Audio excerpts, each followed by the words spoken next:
Bwana Yesu asifiwe.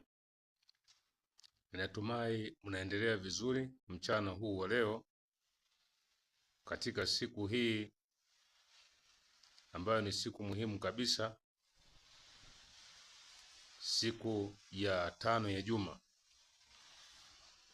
Mbele yenu mnayemuona mwinjilisti Petros Mlengesa.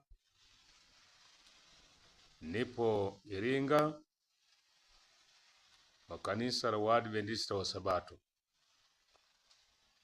Ninakuja kwako mchana huu wa leo ni kukumbusha ujumbe wa Mungu unaohusu sheria ya Jumapili, sheria ya kitaifa katika serikali ya Amerika.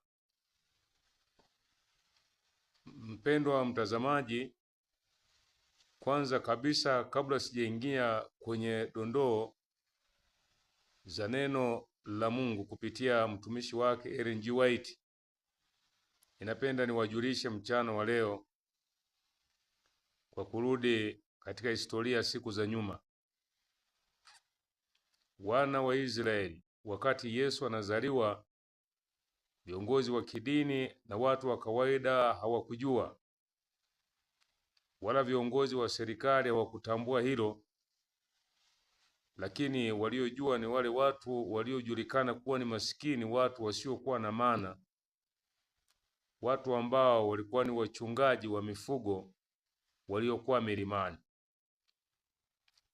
na ndio waliopeleka taarifa kwa watu wengine kuwajulisha kwamba Mwokozi azaliwa Bethlehemu. Mpendwa msikilizaji, katika kipindi hiki cha vuguvugu la sheria Jumapili tumekwisha kuyapata mambo mengi ambayo wengi waliomo kanisani hawatajua, na wapo wanaopinga habari zetu na wala hawawezi kutusadiki kwa sababu Mungu kwao hayupo. Ndani ya kanisa watu hawatajua.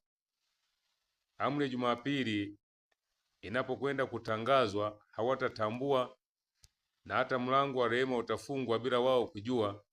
Watakuja kutambua baadaye, na hawatajua kazi itafanywa na wale walio wachache.